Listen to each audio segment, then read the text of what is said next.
विषया विनिवर्तन्ते निराहारस्य देहिनः रसवर्ज रसोपयस्य परम दृष्टा निवर्तते। गीता के इस दूसरे अध्याय के 59वें श्लोक में केशव ने पुनः स्थित प्रज्ञ की धारणा पर हम सबका ध्यान केंद्रित कराने की कोशिश की है। गीता के सर्वाधिक महत्वपूर्ण ज्ञान मणियों में स्थित प्रज्ञ की धारणा पर केशव ने अनेक श्लोकों में यह स्पष्ट करने का प्रयत्न किया कि वास्तव में स्थित प्रज्ञता की स्थिति क्या है और कोई व्यक्ति उसके उच्चतम सोपान तक कैसे पहुंच सकता है। इससे पूर्व श्लोक संख्या 47 से ही केशव ने इस ओर संकेत करना प्रारंभ कर दिया था और समत्व बुद्धि योग पर चर्चा की थी। 51वें और 52वें श्लोक में माधव ने इसे क्रमशः और स्पष्ट किया।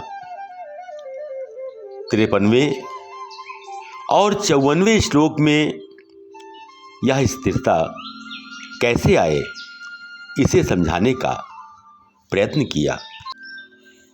स्थित बुद्धि पुरुष के लक्षणों की व्याख्या की और 57वें और 58वें श्लोक में स्थिर बुद्धि को पूर्णतया परिभाषित किया।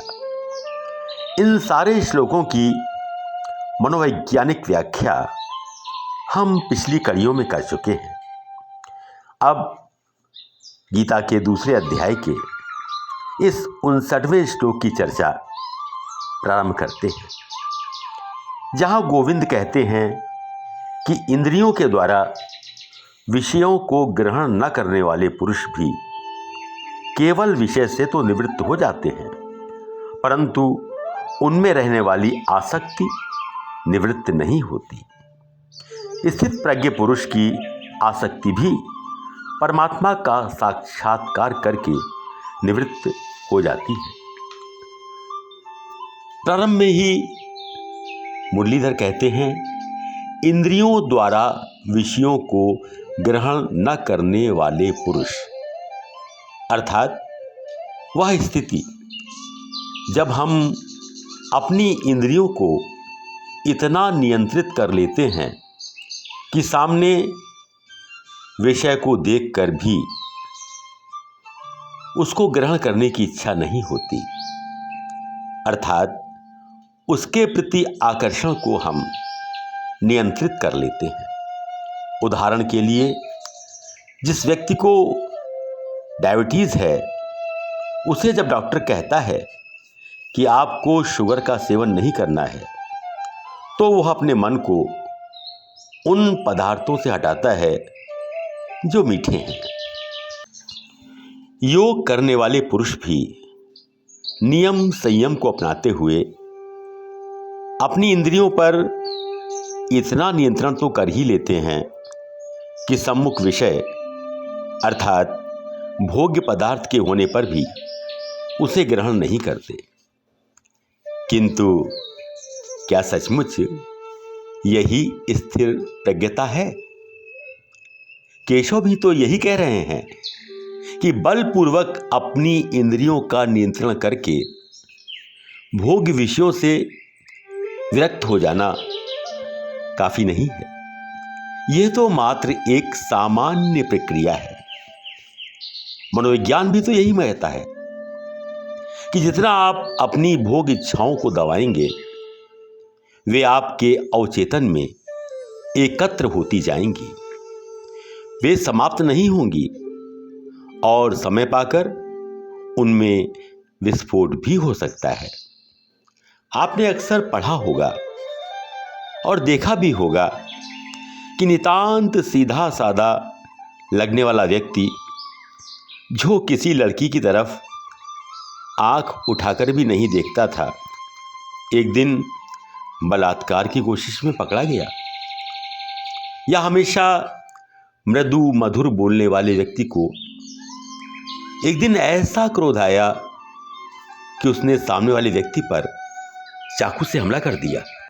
जरा इसके मूल में जाने की कोशिश कीजिए, आपको स्वयं ही समझ में आ जाएगा कि हमारे अंदर प्रेम, घृणा, क्रोध आदि आदि भाव निरंतर ही आते जाते रहते हैं और उनकी अभिव्यक्ति हमारी इंद्रियों के द्वारा समय समय पर होती रहती है।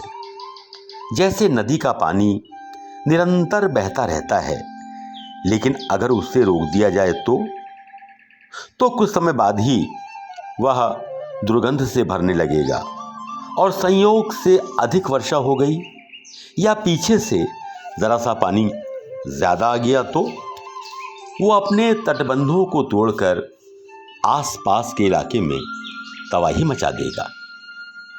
यही स्थिति इंद्रियों की भी है।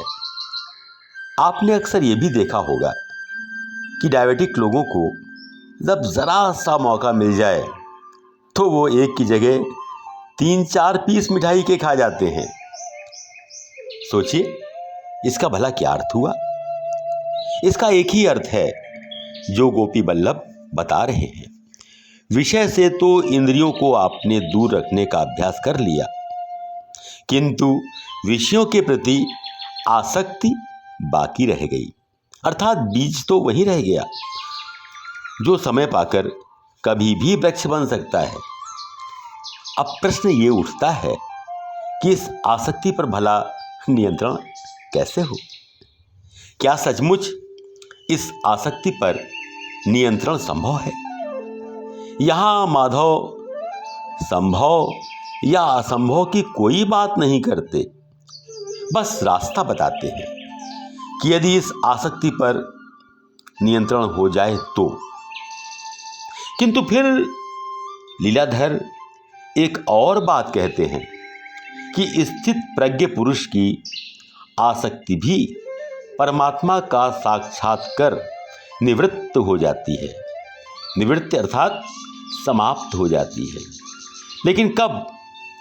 जब हम स्थिर प्रज्ञ की स्थिति तक पहुँचें तब, अर्थात स्थित प्रज्ञता की स्थिति तक तो आसक्ति रहेगी ही।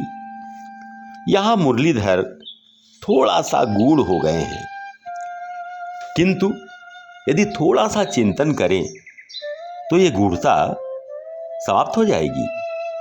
पुनः इन शब्दों पर ध्यान दें। स्थित प्रज्ञ पुरुष की तो आसक्ति भी परमात्मा का साक्षात्कार करके निवृत्त हो जाती है। अब एक बात और सामने आ गई। परमात्मा का साक्षात्कार करके, अर्थात पहले परमात्मा का साक्षात्कार हो, तब ये आसक्ति का भूत भागेगा। प्रश्न फिर उठा कि ये परमात्मा कौन है? क्या वे सारी प्रतिमाएं जो देवग्रहों में स्थापित हैं, या वे जिन्हें हमारे संतों, ऋषियों वगैरह वगैरह ने परमात्मा बताया, या वे जिनसे किसी भी कारण से हमारी आस्था जुड़ गई है? सच तो ये है कि ये सब हमारे पूज्य तो हो सकते हैं, किंतु परमात्मा नहीं है। परमात्मा अर्थात वह आत्म तत्व जिसका न कोई रंग है न रूप है, किंतु जो संपूर्ण सृष्टि में व्याप्त है, जिसका सूक्ष्मतम अंश हमारे शरीर को संचालित कर रहा है। और जब उसका कोई रंग या रूप ही नहीं है तो हमारी इंद्रियां भला उसका अनुभव कैसे कर पाएंगी? फिर उसका अनुभव कैसे होगा? उसका अनुभव केवल हमारी चेतना ही कर सकती है। मित्रों, इसके बाद अगली कड़ी में हम फिर इस विषय पर चर्चा करेंगे। धन्यवाद।